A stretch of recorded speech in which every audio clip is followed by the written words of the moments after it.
What's going on, guys? My name is Days, I'm a stills photographer and this is my reasons for going Sony. Oh, this you crazy mother!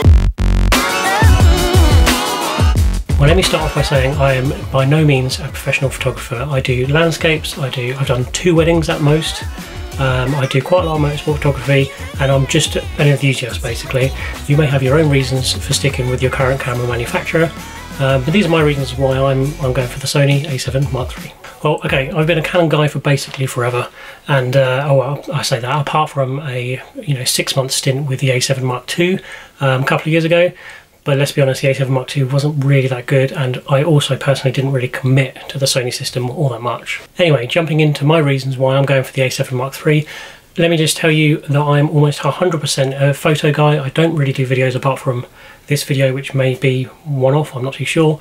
So bear that in mind when I go through my reasons below. EVFs. I absolutely love working with EVFs. That tiny little stint that I had with the Sony A7 Mark II, I absolutely loved the EVF, and this is being recorded on a Sony Nex, which has the live view, and actually my Canon 5D Mark III, I use live view a lot on this. Now unfortunately, Canon 5D Mark III doesn't have dual pixel AF, so live view is so slow. But imagine if I could only have live view in an EVF and fast autofocus. Well yeah, that's mirrorless. So I mean, yeah, you're sort of thinking, well, surely you can take the picture, you can look back, you can take the picture again, you can chimper the picture to see if you've got it right or see if you've got the exposure, depth of field correct. But well, that takes a little bit of time, and I don't know. Sometimes you don't have that much time to do that. So that might take you like half a second or 1 second to do that. Well, the moment's gone.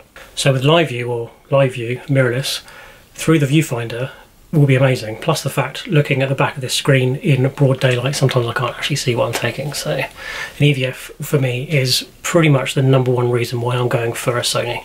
Wi-Fi. Yep, okay. Wi-Fi's been around for quite a while, and it's been on cameras for quite a while in order to transfer files on the go. However, 5D Mark III doesn't have Wi-Fi and it really sucks.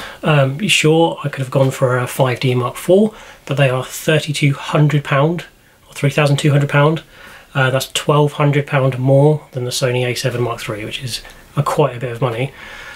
Sure, I could go for the 6D Mark II, but then that's actually worse than what I have right now, so no. Tilt screen. Yeah, I like tilt screens. This doesn't have a tilt screen. That sucks. Basically, I quite like doing really low down shots and quite unique angles, and yeah, it's doable with this, with a fixed screen, but it's difficult. So having the tilt screen for me is going to be a big thing. I have to be honest, I wish that Sony put a fully articulating screen on the Sony A7 Mark III, I really do. It would have been amazing. And again, sure, I could, if I didn't go for Sony, I could always go for a 6D Mark II, but that's only £250 less than Sony A7 Mark III, and the 6D Mark II is actually worse than 6D Mark I, so Canon, what are you doing? Anyway guys, that's pretty much it for this video. This video is pretty much the first kind of video that I've ever done like this, and I've no idea if this is going to be rubbish or if anyone's going to even see this, so please excuse me if I'm crap. And in terms of glass, I thought I'd just pop in this little nugget. This is the Sony 24-70 f2.8 G Master lens. Yeah, it's a beast. So I can't wait for this on the Sony A7 Mark III. Of course, I've pre-ordered my A7 Mark III, but I'm in the UK. Hopefully, I'm going to get it next week. I really hope. But yeah, if you guys have liked this, then you let me know what you want to see next. I mean, I've ordered the Sigma MC11 adapter as well, so I can try my Canon lens. I can test out the AF speed. I can do some comparison videos. I've got my primary lens that I use on my Canon, which is the 24-70 f2.8 Mark II. So these lenses are literally the exact same thing, apart from different manufacturers. I can put this on the Sony with the MC11. This is native Sony. If you guys want to see a comparison of that, you let me know. If you want to see AF speed tests on the MC11, if you want to see my general thoughts on the A7 Mark III, you let me know. Either way, it's really cheesy and I hate this, but comment, like if you like, don't if you don't, subscribe, and all that standard stuff. But yeah, anyway, this is a very excited photographer with his new camera arriving very soon. Peace.